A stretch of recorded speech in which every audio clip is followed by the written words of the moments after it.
Space, the final frontier. These are the voyages of the Starship Enterprise.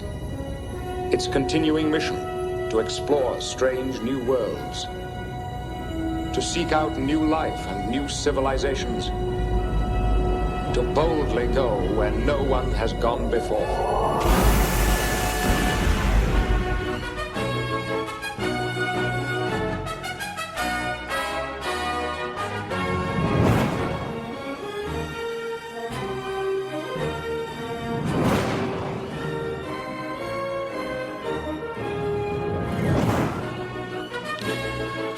Captain's log, stardate 2013-09.26, and I've been thinking a lot about all these, all the jobs, all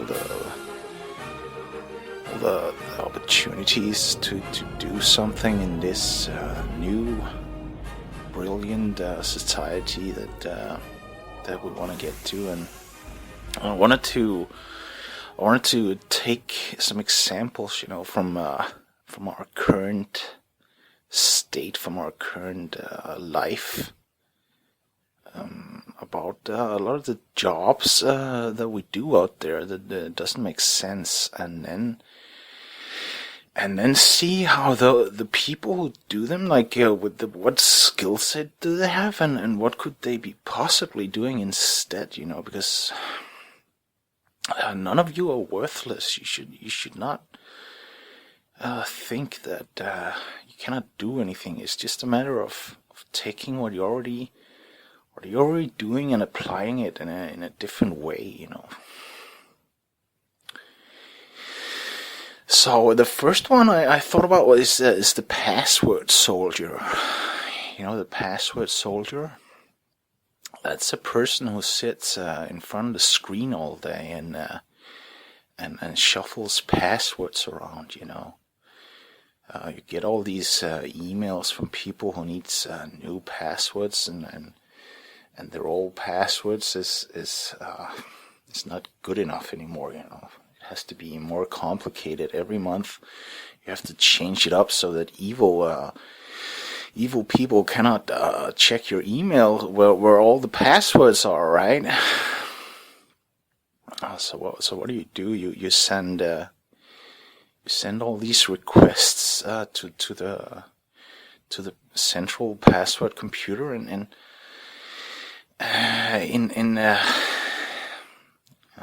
where all the passwords go to live and die and breed, There's this computer somewhere, and it's very frustrated because all it does all day is look at passwords, and this computer has even just 1 point in IQ, and it's just some of like vaguely aware of being something in the universe.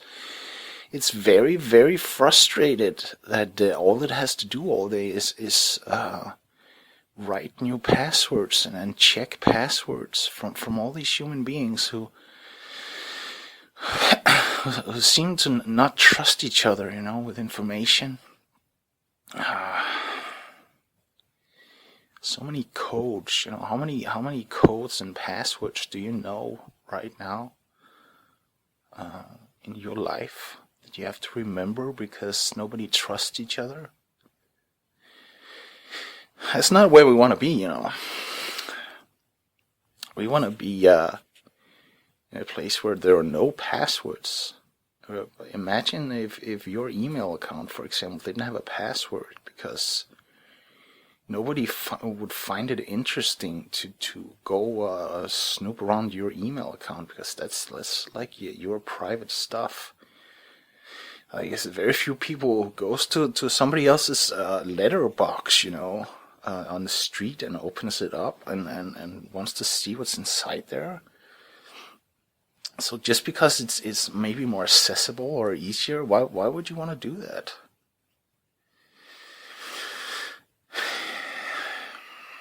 So these guys, these people, right, the password soldiers, all they do all day is look at these passwords coming back and forth, and somebody is requesting a new password, and you have to approve it, and they actually need another password to get the approval, and they forgot that password, so you have to they have to make a petition for a new password to get the password that they need to change their password out, so that they can get their password back, because passwords are very important apparently in this society. So here's a salute to all the password soldiers out there. I've been a password soldier for a period of my life, and these people call in and they have this mail, and they can't get in, and they can't remember the secret questions and all that stuff. And why? Well, of course, it's because everybody is trying to cheat everybody else, right? Because there's not enough. There's a scarcity. And then you have all the junk mail and all the spam and stuff. Yeah, these these people send trash mail around just in hopes of getting 1 or 2% to jump on the trash boat and sail somewhere into Fantasyland, and in a new world you wouldn't in our future you wouldn't have people trying to trick each other like that, getting you to buy weird pills over the internet and invest in phony companies and stuff. It just wouldn't be there, because there wouldn't be any necessity for it. So this job function, it was like cease to be, or there would be very few. I guess we might have some form of security, but it wouldn't be the same mayhem, You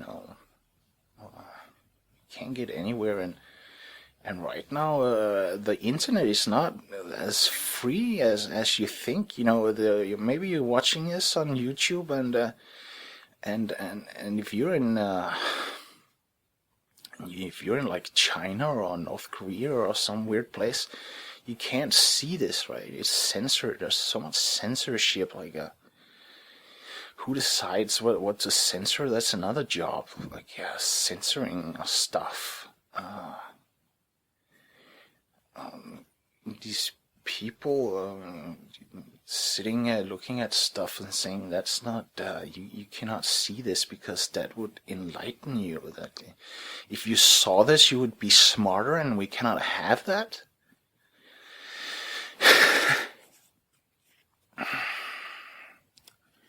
So all these digital warriors, there's a place for all of you. And the internet is total chaos, and it's supposed to be that way. It's not supposed to be orderly, like the government wants it to be, with the CISPA and the SOPA and the ACTA and the PIPA and all the crazy laws they make up to censor you, right? And to make sure that they can snoop around and everything, and that you have to pay for everything, and that they can take down anything that might be threatening to them. We have free speech, and we need to be very careful not to give that away.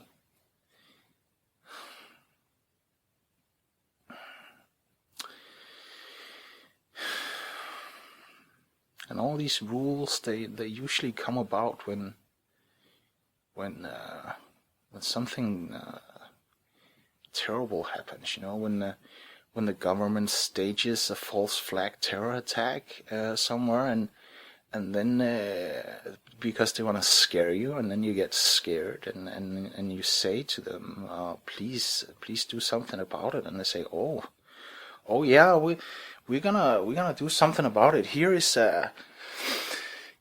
Here's a censorship law, and it's only 800 pages long, and you have till Friday to read it, and then we have to sign it, and you can't really read all this, right?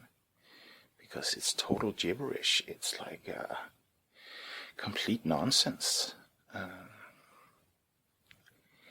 And it's very fine print, and it's only in the interest of the giant mega corporations, and you pass this law because you're like embarrassed that you don't know what's in it,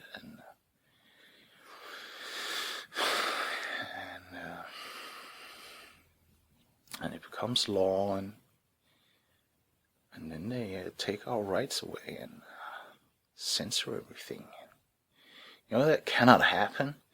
Be very wary of World Wide Web 2 and 3 and 4 and what they want to do, because it's not free. Like, stay on the original www,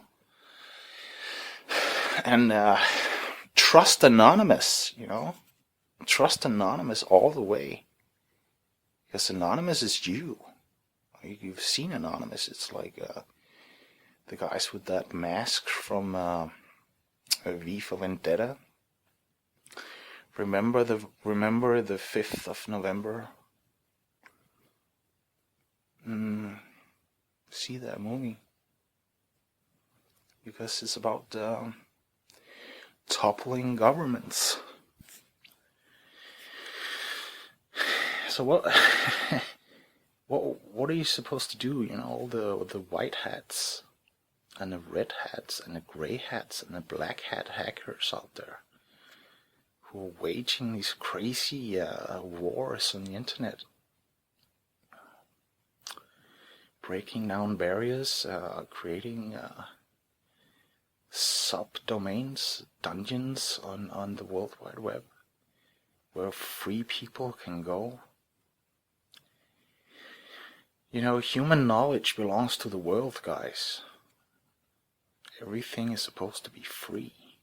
And if something doesn't fill more than like a micro fraction of a hard drive, then that's what it's worth, okay?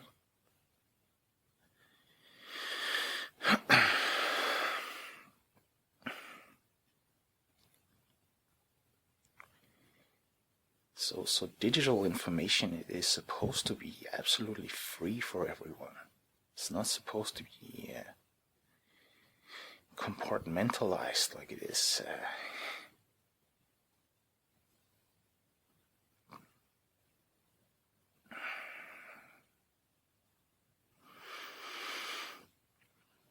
So what are you guys supposed to do? There's a lot of stuff you can do. Because right now you're using your computer skills to hack and defend and enlighten people about what's going on. There's this giant information war, going on. And go to Infowars.com and PrisonPlanet.com, but this everybody's spending their time like reporting and discussing all the bad stuff that's going on, defending your own interests.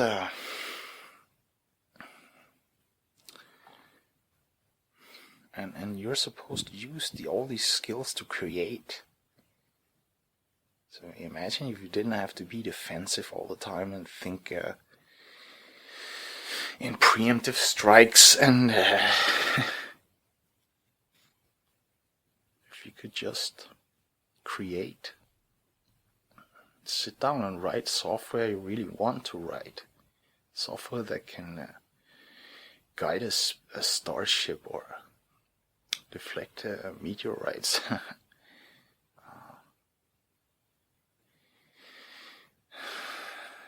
Create command of data. Like, who's creating commanded data right now? There's some crazy robot scientist creating robots right now, and AI, and what are they putting in there? Is it kill codes? Is there a password for the kill codes? Who has the passwords for the kill bots?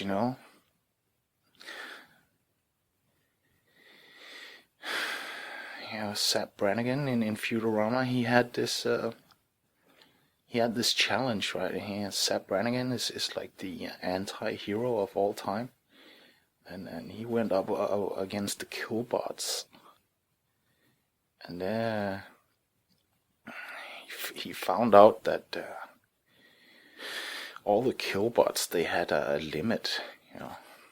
They couldn't kill more than 9,999 humans each. So he just kept sending wave after wave after wave of his best men against them until they reached that limit, right?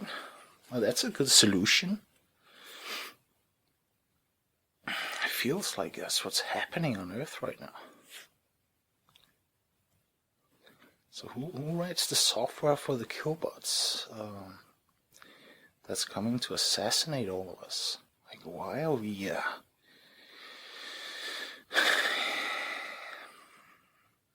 trying to kill each other all the time? Because we think there's not enough space.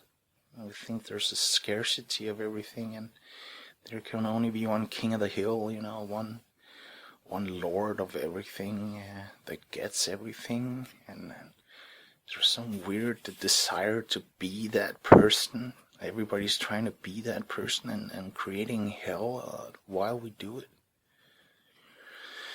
So let's stop that, okay? Let's not do that.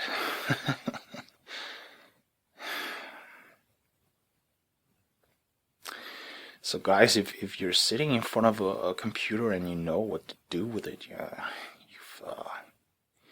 you got like the upper hand or the inside scoop or whatever on this computer, and use it for something worthwhile, something that helps us.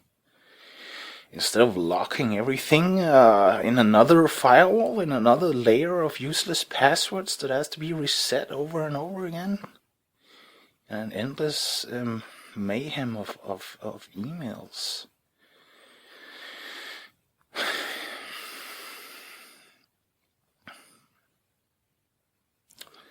And another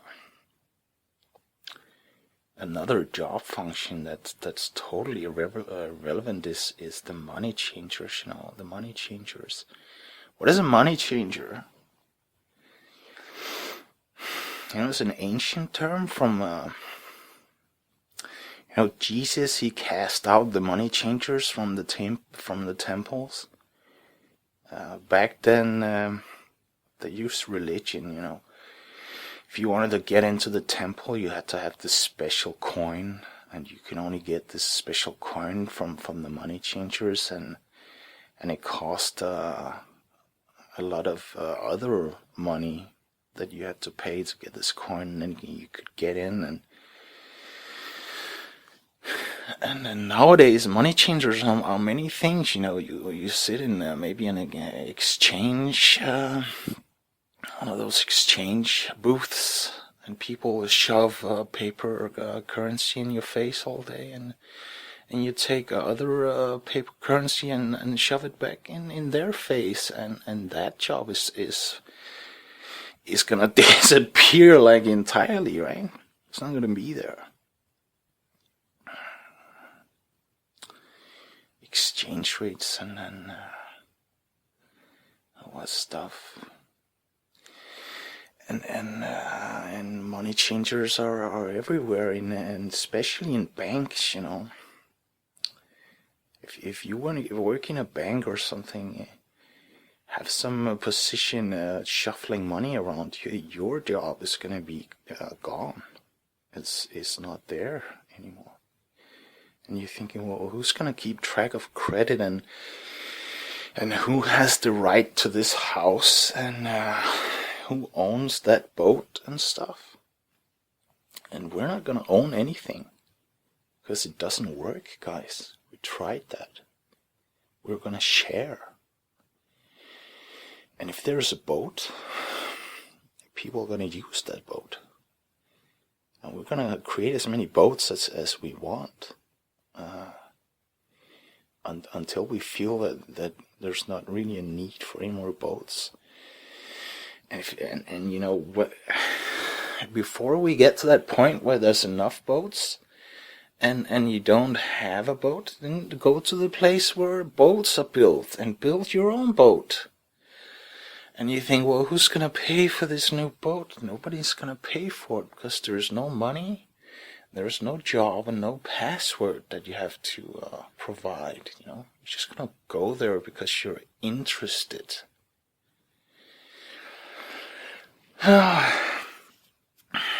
So these money changers, right? What do? You know, you need to buy something, and you go into this bank, right? And there's this guy sitting in the office, and you sit down, and you're like a little nervous, because you know that he's like the master of the universe, right? This guy sitting over there, he's really important, right? Because he has all the money, yeah. So how do you get this loan that you really need to buy something, a car, a house, whatever? And you sit down and you say, I'd like to have $50,000, and then he looks at you, you know. Well, maybe he tips his glasses, or he has this this weird devious smile, and he shuffles a lot of papers, and he looks in his computer and types in a lot of passwords, and he says, yeah, I can see and yada yada about your account and stuff, and you're actually one of the lucky people who gets to get this loan, right? So what does he do? You know, and you think, or rather, you hope that this system is gonna work like your own economy works. You know, you go over to your neighbor, and you ask your neighbor, can I borrow 100 for next week? And your neighbor says, yeah, sure, here's 100, and next week you pay him back, right? That's like a classic exchange, and that's why we think that money works, because it seems fair when it happens between ordinary people, you and me. It seems fair when we do it. Because both parties know what this $100 dollar bill is worth, how much you have to work to get it. We both know the value of it, and none of us, neither you or me, created that bill, right? You or the neighbor. None of you created the bill that you're exchanging, so it somehow seems fair and sane. But what happens in the money changer's office? Yeah, this bankster is looking at you, and he's saying, okay, yeah, let's make this loan. We trust you. We trust that you can pay this ludicrous interest on it. That's gonna be good for us. So let's create this money for you. And that's what he's doing. He's gonna type into his little computer. He's gonna go to a blank page where your account is, and then he's gonna He's gonna take his keyboard. And he's gonna press 5 and 0 and 0 and 0 and 0. That's 50,000, right? And then he's gonna hit enter. And then there's $50,000 in your account. You see. See, you're thinking that he's gonna go to the vault and carry money up to you, or he's gonna take it from some other account that some other person came in there and deposited their money, and that money is the money that you're lending or borrowing. No. He's creating that money right in front of your face. So in that second, when his finger hits the enter key, $50,000 springs into life from nowhere, from out of his ass. And that's why he has this little devious smile, because he knows this, and you don't.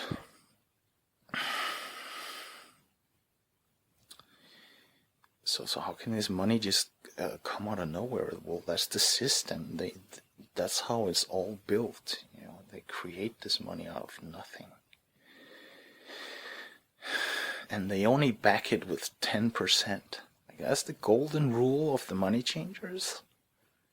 That you have to have 10% in reserve, so that the people who actually come in and want to raise their cash, raise whatever they have, that they have something they can give them.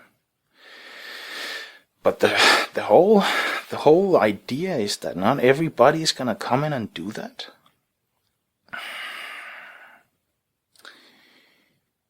So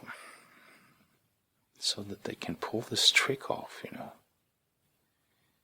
So all the money that they're lending out is built upon whatever reserve they actually have. Then they can create 10 times that amount on top of it. And that's how you get your $50,000. It's just air. It's not even air. It's nothing. It's an idea. It's a push of a button.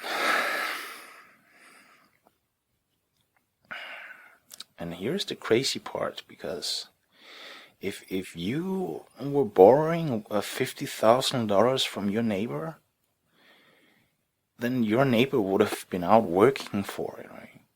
Accumulating that, applying himself or herself to acquire that money, and then you would have to go out and apply yourself to make it back, so you can pay back your neighbor. But the banker who's sitting there in front of you, he has to do nothing at all.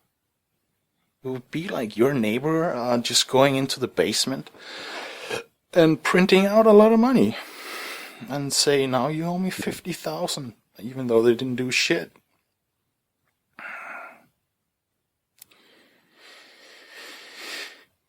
It's very simple, and it's very scary. It's very scary.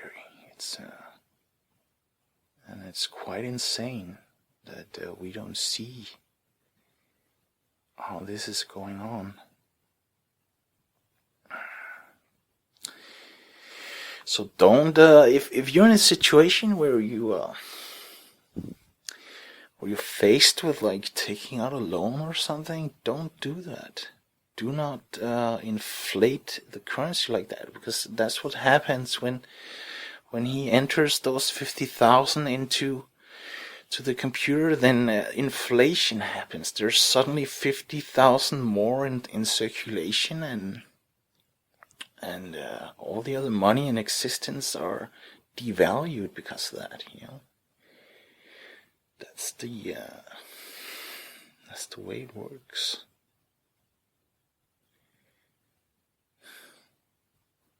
Well, how did that start? It might seem very unreal to you, and it started in the ancient times. People were they were going around on the marketplace, and they were trading, and you came there and you had 3 chickens, and you had a basket of onions, and a whole bunch of cucumbers, and you didn't know. You kind of wanted a cow, but how many onions is a cow? How many cucumbers for a cow? So once we got a little more sophisticated,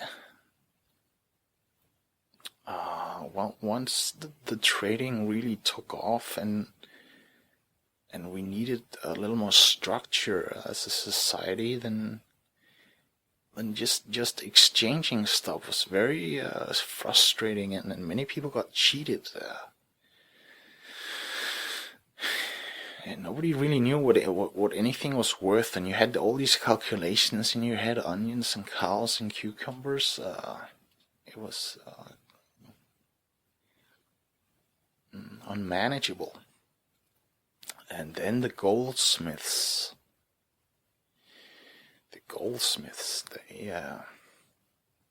they said, we have a solution for you guys.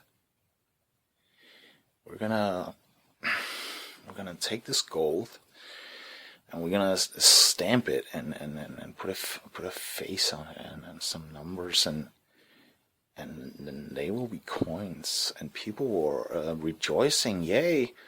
And finally, we can just have this intermedium.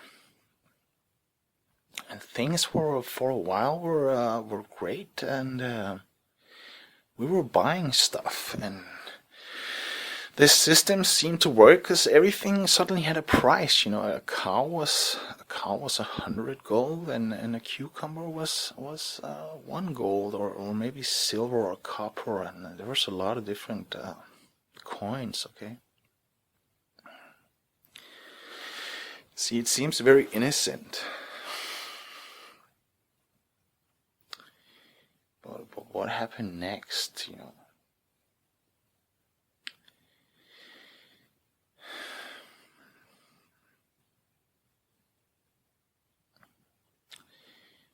The thing is that you couldn't get the gold unless you promised to pay it back. Okay.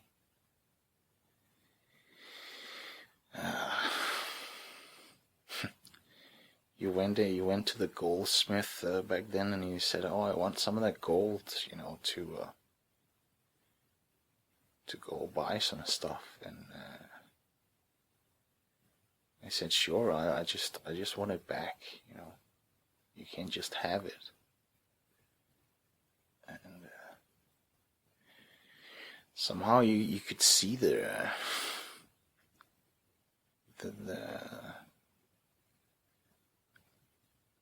point of that. It wasn't that unfair to you. Like, if you just wanted some of his gold, and gold was hard to come by, and that was the time where gold was actually between the hands of the people, where it needs to be. Right now, the gold, where's the gold right now?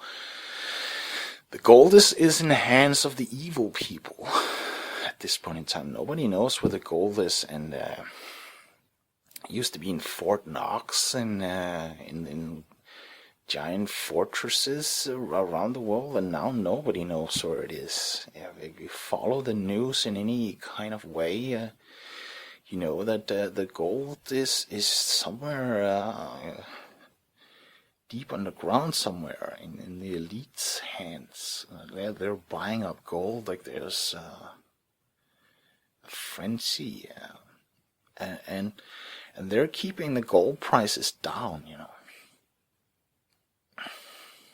because they don't want you to think that it's worth anything. So they're keeping the gold prices down artificially.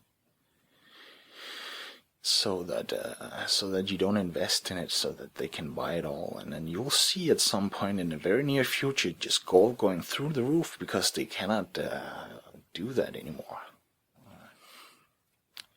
So gold is very tangible, because it's a finite resource.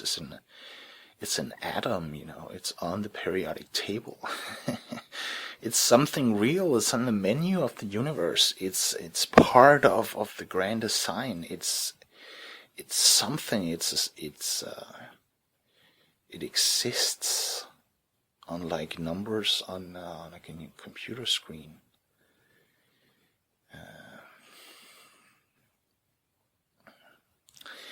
So what happened back then? You promised this goldsmith that you would pay him back. And he said, okay, I can give you 100 gold, and then you have to pay me back 105 gold, because he wanted a little interest, right?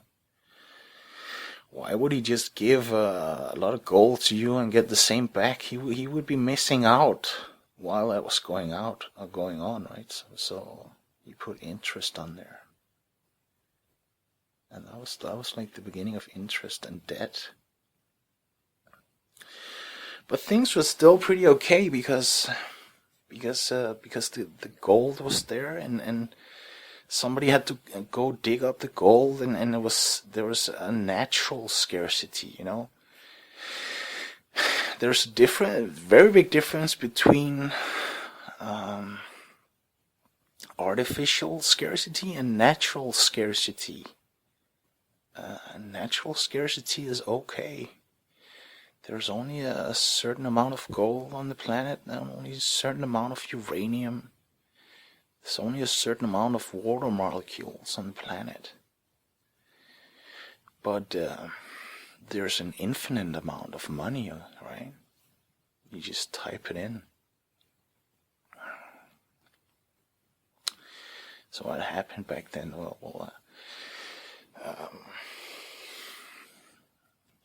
So you got the gold, and you went out and you traded, and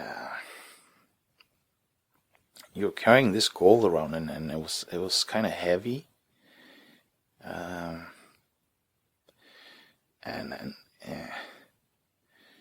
it became like a little cumbersome. You had this giant bag of gold or copper or silver or whatever you had, and it was tinkling about in your pocket, and it wasn't easy to manage, right? And you had to count all these coins all the time. So the goldsmiths, they came up with these vouchers, okay? Like you can get this piece of paper, and it says that you on this paper it says you can always come back to me and get 100 gold for this piece of paper. So it's a voucher for you right there. And then the goldsmith kept the gold in his vault, okay? Because it was safe there.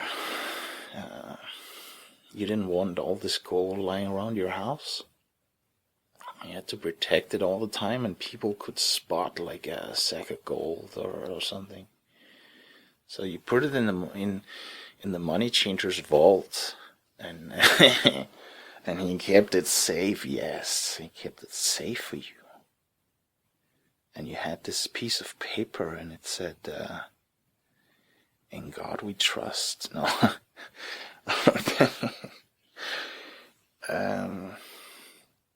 But that was the first paper currency, right there, as a voucher for exchange of gold, and it used to say that on the dollar bill that you could exchange it for gold, but that disappeared somewhere in the 60s and 70s, and right now worldwide there is only paper currency, fiat currency. Fiat means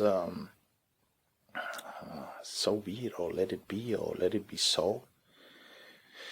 It just it means that's the way it is. The paper that you're carrying around now, with numbers on it, it can be exchanged for nothing. Only goods and services, as long as you believe in it, as long as everybody believes in it. It's a giant mindfuck, guys. If everybody around you suddenly stop believing in this paper you're carrying around, you go down to the pizza guy and you say, can I get a pizza, like with extra cheese? And the pizza guy looks at you and he says, well, what would you like to trade for it? Well, I have this green piece of paper with numbers on it. And he looks at you and says, look, dude, I spend all day making this dough and preparing this food, right? These vegetables and everything, and you're proposing that I take a tiny piece of paper in exchange. Why would I want that paper? And the only reason that works right now is because the pizza man is convinced that he can go somewhere else and buy shoes, right? And the shoe guy, he's also convinced that he can take that shitty phony paper stuff and shove it in somebody else's face, and they will believe it's worth something, okay? But the paper itself is worth nothing, and it can be exchanged for nothing other than somebody else's belief.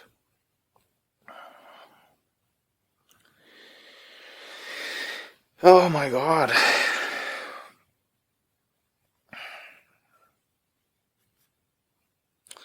So,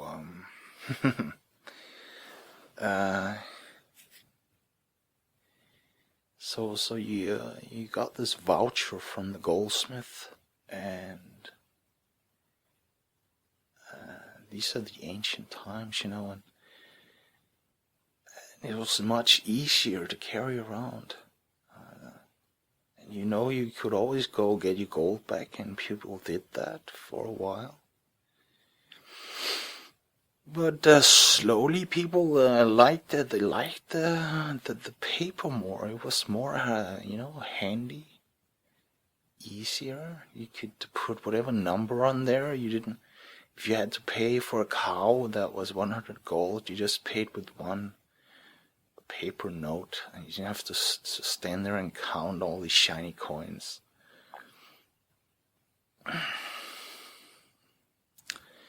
So it was easier for a while. But then something happened. The goldsmiths, they found out that nobody was coming back for the gold anymore.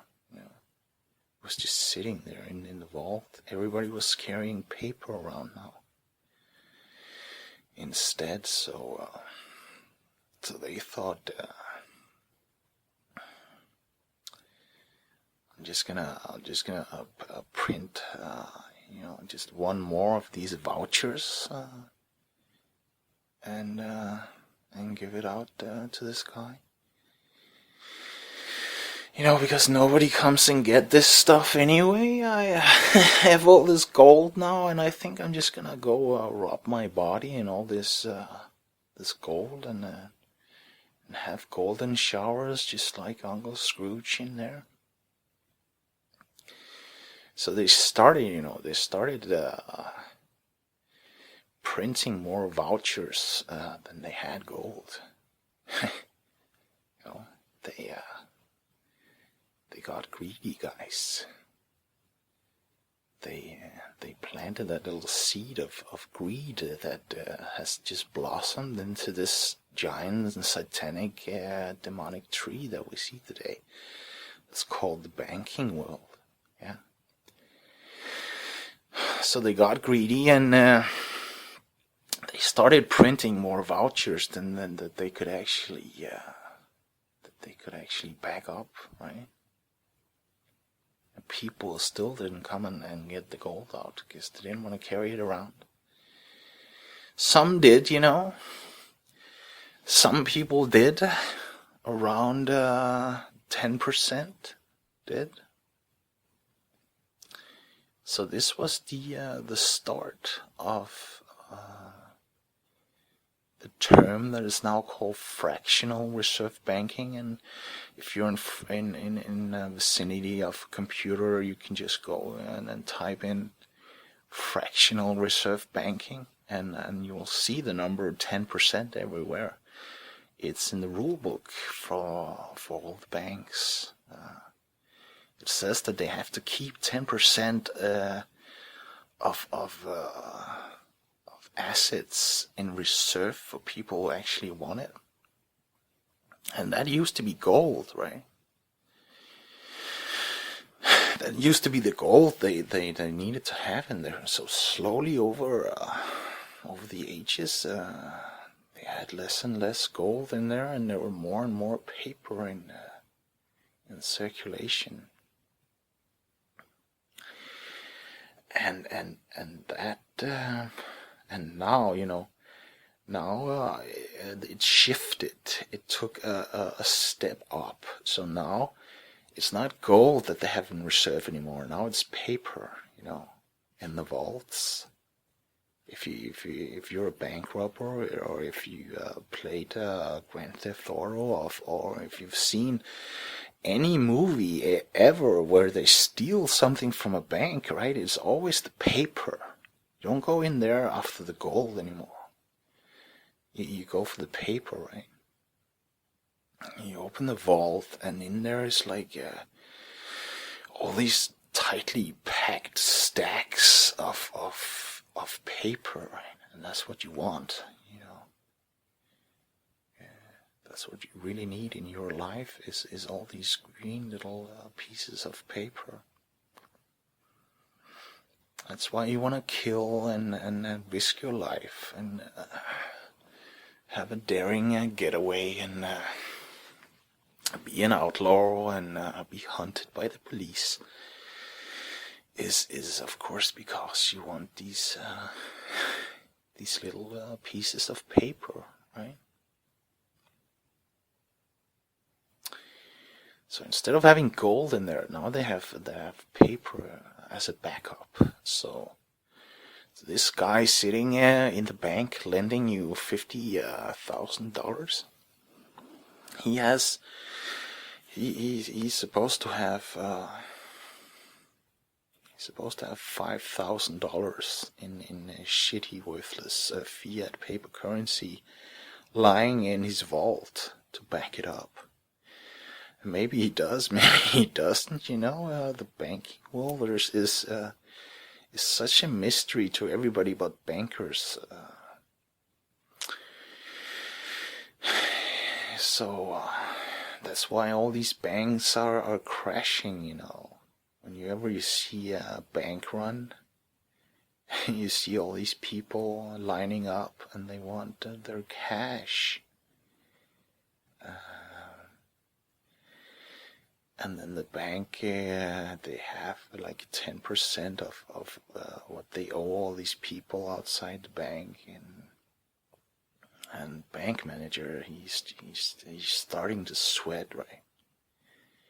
You can see like a little pearl of sweat on his brow, right? Because he knows that once he served the first 1,000 people out there, the next 10,000 won't get their cash.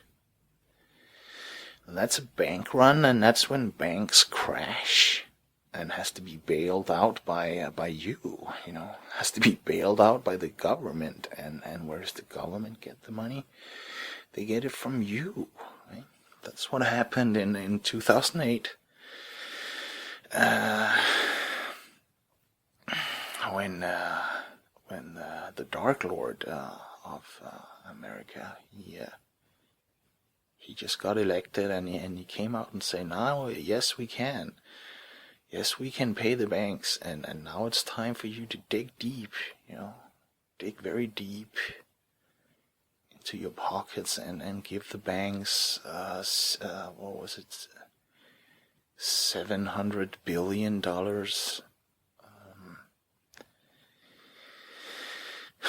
a bailout. You bailed them out. You protected the bankers because you believe in that system.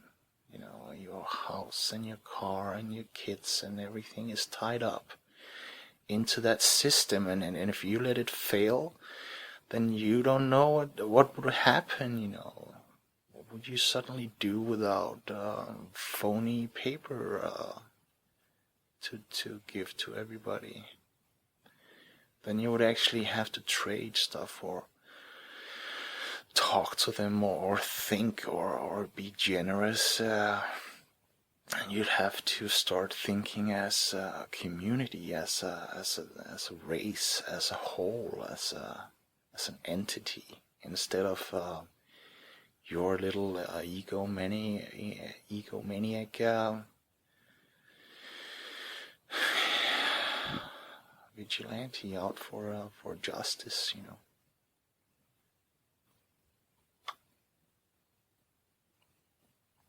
And I don't think I'm ever gonna mention, the president's name, because to me it's like the Dark Lord in Harry Potter. You don't say his name because then you invoke it. You manifest it. You summon it. It's like that movie Candyman. If you say his name 5 times while you're looking in the mirror, then he comes and gets you, right? That's and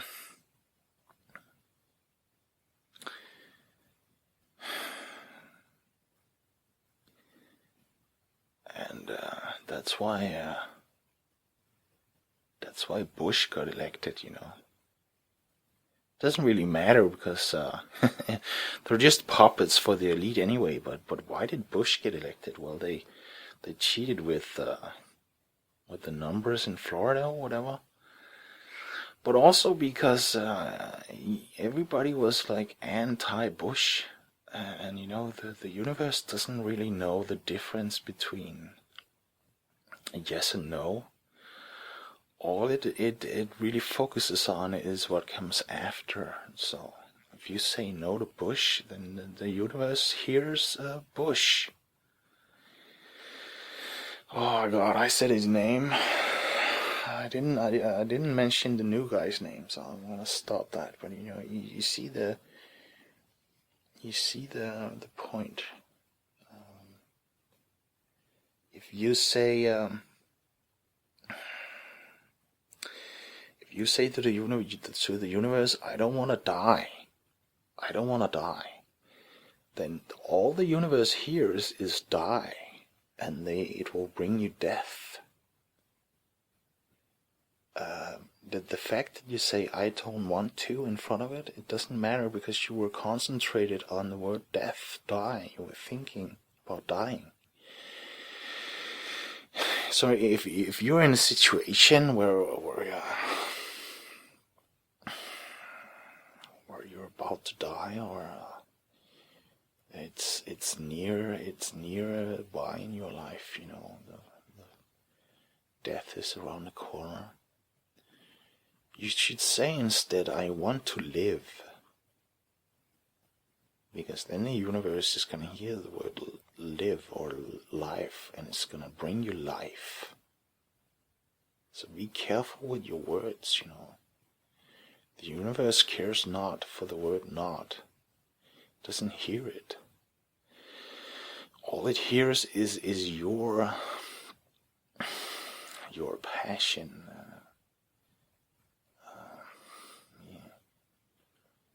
It hears your focus, your thought. What are you focused on? If you're very focused on bad things, then bad things will happen, even though you don't want them to. Right?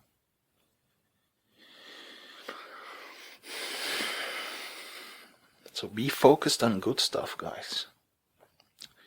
And you think, why are you telling me all this then? I'm telling you because you need to know. You need to know this. And once you see it, then you can focus on something else. Focus on the opposite. Focus on the world we want to get to. But you need to see it first to understand it. To see the difference. Yin and yang, good and evil, all that we've been talking about.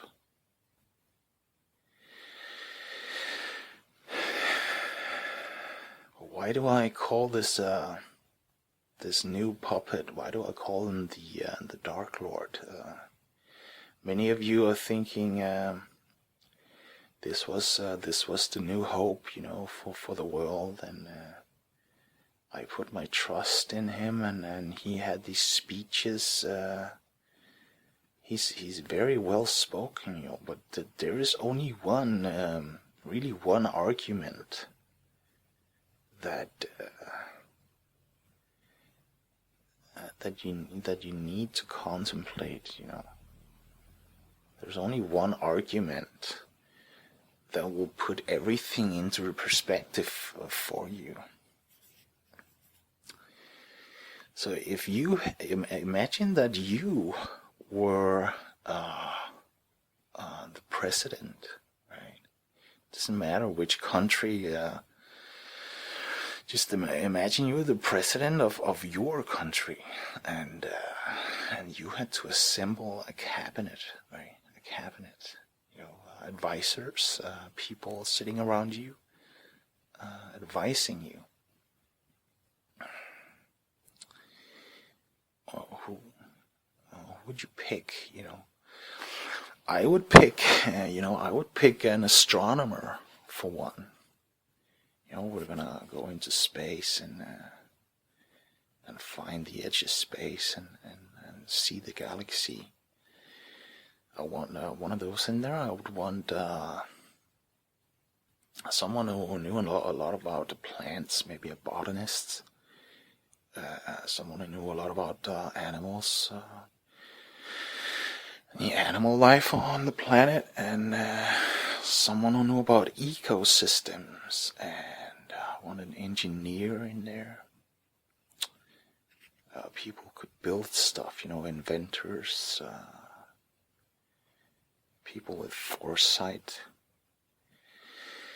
Maybe I would want some kind of strategist in there, like I've got somebody who's good at games. We can use chess computers to allocate resources where they should be. Somebody, some kind of gamer in there. Then you would need maybe a psychologist, somebody who know about the human psyche. You would need a historian, right? Somebody who knew all the mistakes we made in the past. I'm missing a lot of different people, but you get the idea of the diversity, right? Of who we are and what we've done and where we want to be and stuff. But here's the punchline, Here's the punchline, because this new demon, in charge of the greatest land in the world.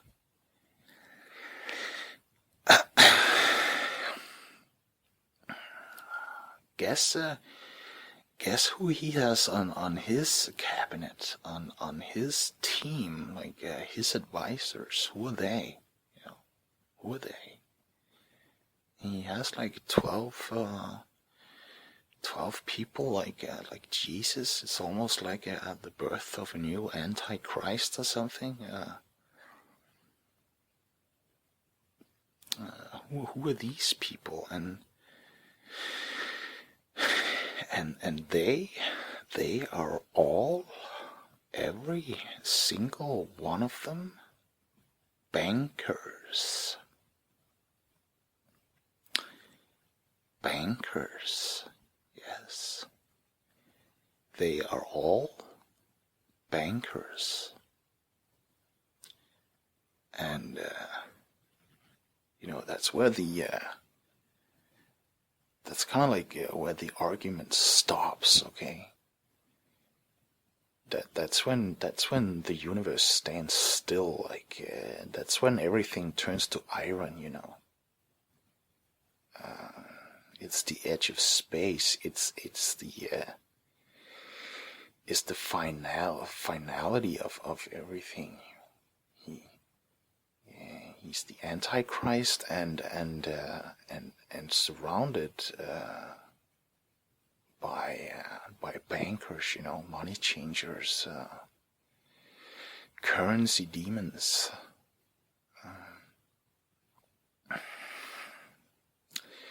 And everything that comes out of his mouth is about money and how to allocate resources and how to do bailouts and bail-ins and all that stuff. It's a giant hoax. It's an overtake.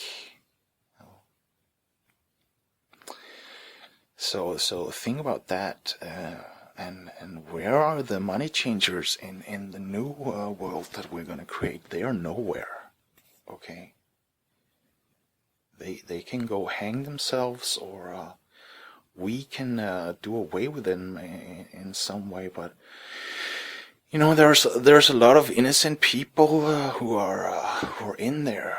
Maybe you're one. Maybe you're just at the cash register, or maybe you greet people when they come into the bank, or maybe you have a low position and you're helping small companies get new loans, and you think I'm doing good deeds, and yes. Of course, like in the banking world, as everywhere else, it's a pyramid, and the people on the bottom are being used, and the people at the top are skimming everything. The bank is the place where there are more passwords than anywhere else. The people at the cash register, they don't know what goes on in the room next to them, and they in that room don't know what goes on in the next room, and so on. It's all protected and secure and secret and devious,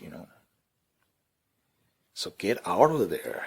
If you're in a bank and you have a good heart and you think and you agree with some of the stuff I've been telling you, then get out of there.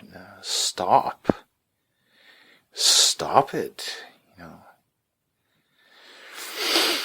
And you think, then what am I gonna do? You promised me like an answer for what I was gonna do if I couldn't fulfill my current job. Well, you're good with numbers, right?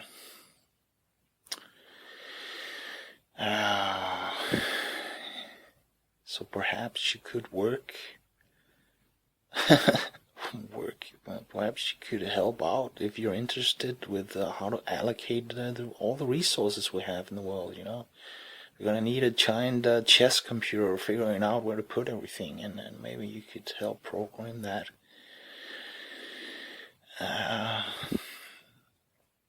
If not, then I would suggest maybe taking up a craft of some kind. Maybe you have a hobby and you're like working with wood, or with children, or with spaceships. Like, what do you like to do? I refuse to believe that all the people in the banking world really want to be there, I can't believe that. I choose to believe that they're only there for the money. And if money didn't exist, they wouldn't be there, because it's necessary to be there for them, and they figured out that everybody needs money, and that's where the money is, and you can get your finger in the pie.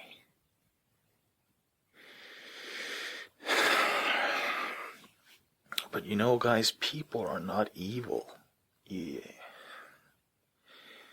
We have this we run around thinking that the world as it looks now, with the murderers and desperation and the fear and the anxiety and the animosity and the hostility and all that, we think that it's somehow natural, like that's who we are as a race. No, that's not who we are. We are luminous beings, are we? Yes, as Yoda would say. We are so beautiful. And if you took a little baby and raised it in this new paradise that we're going to create, it's not going to be evil, okay? That's something that happens to you when you're fucked over again and again.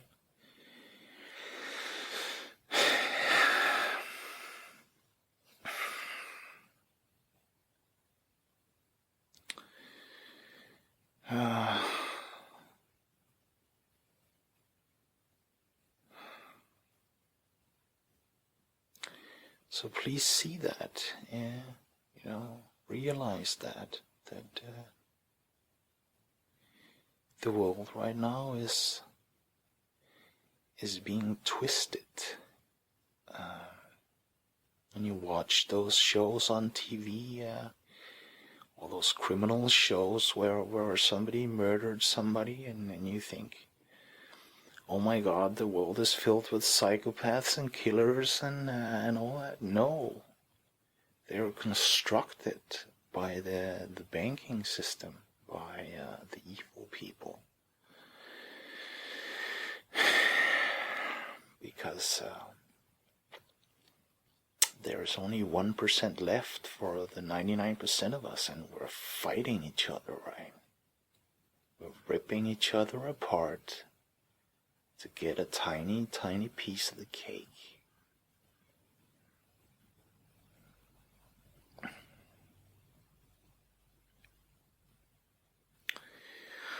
Alright guys,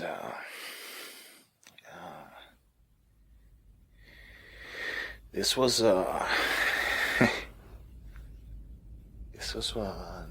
another good one. I feel all relaxed now, but I had all these job functions in mind, and we're just gonna have to wait for the next time. But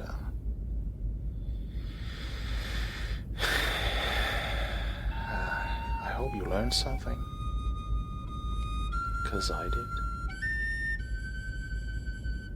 And I'm just gonna say good luck. And this is Mike signing out.